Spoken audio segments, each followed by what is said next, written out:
दोस्तों, महाराष्ट्र और झारखंड में विधानसभा के चुनाव होने हैं, लेकिन खेल हो गया है बिहार में, वो भी उत्तर प्रदेश के एक बड़े नेता की वजह से। जी हाँ, नाम है अखिलेश यादव। अखिलेश यादव ने एक ऐसा बयान दे डाला है जिसने लखनऊ से लेकर बिहार और बिहार से लेकर दिल्ली तक की सियासत को हिलाकर रख दिया है।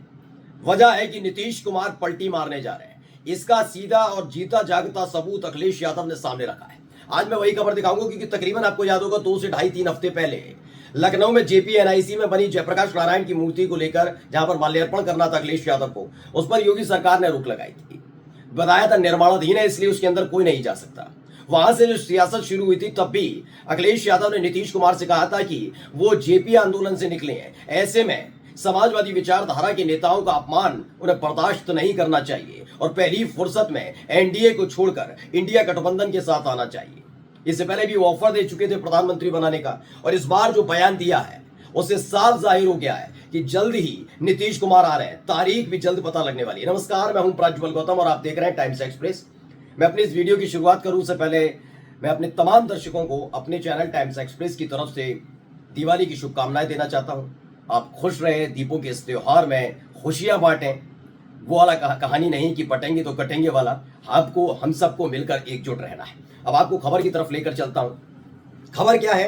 खबर एबीपी न्यूज ने छापी है, पहले पढ़िए। एबीपी शिखर सम्मेलन में पहुंचे थे अखिलेश यादव ने की सीएम नीतीश कुमार की तारीफ, कहा बिहार ने ये रास्ता दिखाया है। तो नीतीश कुमार की तारीफ यूं ही नहीं कर रहे हैं अखिलेश यादव। दरअसल खबर यह है कि जरूर एक तरफ आरजेडी के साथ नीतीश कुमार की बातचीत इन दिनों बंद है, क्योंकि सर्विलांस पर है नीतीश कुमार बीजेपी के नेताओं के, कि नीतीश कुमार कहां जाते हैं, किससे मिलते हैं, कितना बोलते हैं, क्या बोलते हैं, कौन मिलने आ रहा है, तमाम चीजें। लेकिन किसी को पता ही नहीं चला कि कब अखिलेश यादव के साथ उनका बातचीत हो रही है और तमाम चीजें हो रही है। शायद यही वजह है जिसके चलते भारतीय जनता पार्टी भी सख्ते में आ गई कि हम तो इधर खेलते रह गए, उधर दूसरा खेल हो गया। खेल क्या है पहले पढ़ता हूं।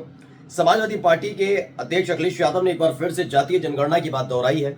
इससे हमारे समाज में मजबूत होगा और उन्होंने कहा कि बिहार ने एक रास्ता दिखाया है, देश को उसे देखना चाहिए। हमें पूरी उम्मीद है कि सरकार जातिगत जनगणना कराएगी और उसका डेटा भी सार्वजनिक करेगी। आपको याद होगा कि जातिगत जनगणना का मुद्दा तेजस्वी यादव की वजह से उठा था। तेजस्वी यादव जब डिप्टी सीएम हुआ करते थे बिहार सरकार में नीतीश कुमार के साथ, तो आपको याद होगा जातिगत जनगणना का ऐलान किया था। 20 महीने की अपनी कार्यकाल में न केवल तेजस्वी यादव ने जातिगत जनगणना कराई, बल्कि जैसे ही जातिगत जनगणना शुरू हुई, पहला चरण पूरा हुआ था, उसके बाद कोर्ट ने अंतरिम रोक लगा दी थी। और सब किसके कहने पर किया था, किसके इशारे पर कहा था और कौन अदालत पहुंचा था, ये किसी छिपा नहीं है। लेकिन आखिरकार नीतीश कुमार और तेजस्वी यादव ने आगे आकर कहा था कि जातीय जनगणना होकर रहेगी, और फिर कोर्ट ने फिर से हरी झंडी दिखाई और बिहार में जातीय जनगणना हुई। अब जब बात केंद्र सरकार की हुई और 240 सीटों पर बीजेपी आई, उसको जब सपोर्ट किया नायडू और नीतीश कुमार ने, उसके बाद से ही नीतीश कुमार हो या फिर चंद्रबाबू नायडू, दोनों ही जातीय जनगणना के पक्षधर नजर आते हैं। ऐसे में नीतीश कुमार का नाम लेकर और बिहार का नाम लेकर, बिहार में देखिए जरूर डिप्टी सीएम तेजस्वी यादव रहे हो, लेकिन नीतीश कुमार के नाम पर भी इस बात जाती है कि वाकई जातीय जनगणना में उनका भी महत्वपूर्ण योगदान रहा। ऐसे में अब दबाव है कि जातीय जनगणना जिसका मुद्दा पूरा देश उठाना चाहता है, लोग जानना चाहते हैं कौन कितनी जाति के लोग हैं, जिससे उनको उनके हिसाब से उनका हक मिल सके, इसको लेकर नीतीश कुमार भी साथ खड़े नजर आ रहे हैं। और अखिलेश यादव ने इसी मुद्दे को सामने लाकर कह दिया कि जातीय जनगणना होनी चाहिए। इस पर क्या कहा सपा अध्यक्ष और कन्नौज से सांसद अखिलेश यादव आज एबीपी न्यूज के खास कार्यक्रम में शिखर सम्मेलन पहुंचे। उसमें उन्होंने यूपी चुनाव से लेकर इंडिया गठबंधन जातीय जनगणना को लेकर अपनी बात कही। अखिलेश यादव से पूछा गया कि यूपीए की सरकार में जातीय जनगणना के आंकड़े क्यों नहीं सार्वजनिक किए गए, तो इस पर उन्होंने कहा राजनीति के इतिहास और पुराने नेताओं ने क्या किया इस पर मैं नहीं जानना चाहता, लेकिन आज जो पॉजिटिव है वो सारी चीजें उन्होंने वहां पर बताई है। अब इसी खबर को TV9 ने भी छापा, वो भी मैं आपको दिखाऊंगा। लेकिन फिलहाल आप समझिए जातीय जनगणना के मुद्दे पर एक बार फिर से नीतीश कुमार के नाम जैसे ही लिया गया, चर्चाएं गर्म होगी। क्यों हो गई मैं अब आपको समझाता हूं। पहले नीतीश कुमार ने जनता दल यूनाइटेड के विधायक और सांसदों की बैठक बुलाने का फैसला किया था, लेकिन अचानक से खबरें आने लगी कि जनता दल यूनाइटेड के विधायक और सांसद जो हैं वो बीजेपी के नेता और मोदी सरकार में मंत्री गिरिराज सिंह की हिंदू स्वाभिमान यात्रा को लेकर नाराज चल रहे हैं। इसी नाराजगी की वजह से फैसला लिया गया कि एनडीए की बैठक बुलाई जाएगी। एनडीए की बैठक जब बुलाई गई तो लोगों को लग रहा था कि कहीं ऐसा ना हो जो प्रदीप सिंह अररिया वाले बीजेपी के सांसद हो और गिरिराज सिंह पर टूट पड़े नीतीश कुमार। लेकिन नीतीश कुमार ने बड़ी सहजता के साथ एक संदेश दे दिया।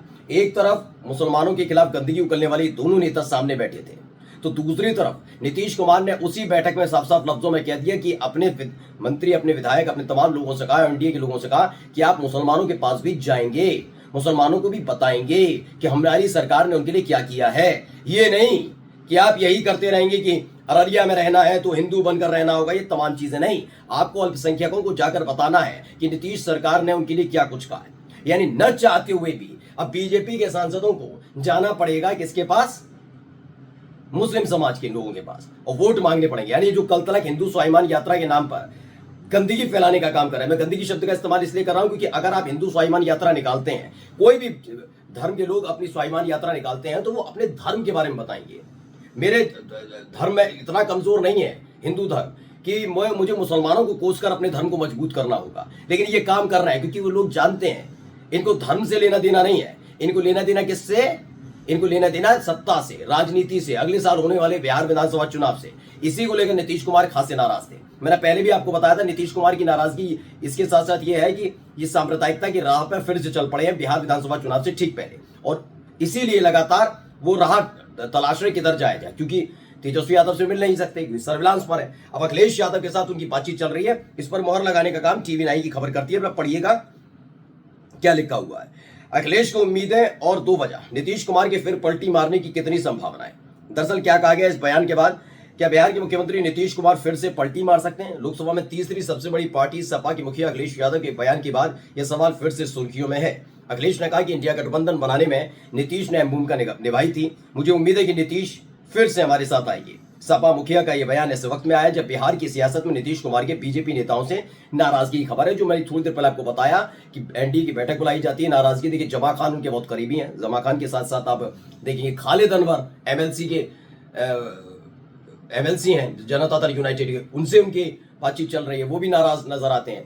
मुस्लिम वक्फ बोर्ड संशोधन बिल को लेकर नाराजगी है। जातीय जनगणना को लेकर बीजेपी के उल्टे खड़े रहते हैं, मतलब नीतीश कुमार वो खड़े रहते हैं इंडिया गठबंधन के साथ। ये तमाम मुद्दे हैं। और तो और आपको मुजफ्फरनगर वाला बताइए, हिंदू मुस्लिम वाला जो बोर्ड लगा दिया था उसको लेकर जेडीयू नाराज थी। तो कुल मिलाकर अभी तक जो निकल कर आया है कि मानकर चलिए 6, 7, 8, 9, 10 महीने बीते, बस सिर्फ 7 रहे, 9 महीने। वो भी इन 9 महीनों के भीतर, 10 महीनों के भीतर किस तरह के हालात पैदा हो गए कि फिर से नीतीश कुमार अपने आप को बड़ा असहज महसूस कर रहा है। क्योंकि उनके सामने 2 ऑप्शन है। या तो एक ऑप्शन ये है कि वो अपनी पार्टी को अपने सामने टूटते हुए देखें, क्योंकि उनकी पार्टी का आधार सिर्फ ये नहीं है कि ऊंची जाति के लोग, हिंदू, ये नहीं। उनकी पार्टी का आधार ही मेन ये है कि हिंदू मुस्लिम दोनों है, इसलिए वो किसी भी कीमत पर उस आधार को खत्म होने नहीं देंगे। और यही वजह है कि एक बार फिर से नीतीश कुमार को लेकर जो बयान अखिलेश यादव की तरफ से दिए जा रहे हैं वो सिर्फ संयोग मात्र नहीं है और इन्विटेशन नहीं है, बल्कि ये खेल हो रहा है अंदर खाने।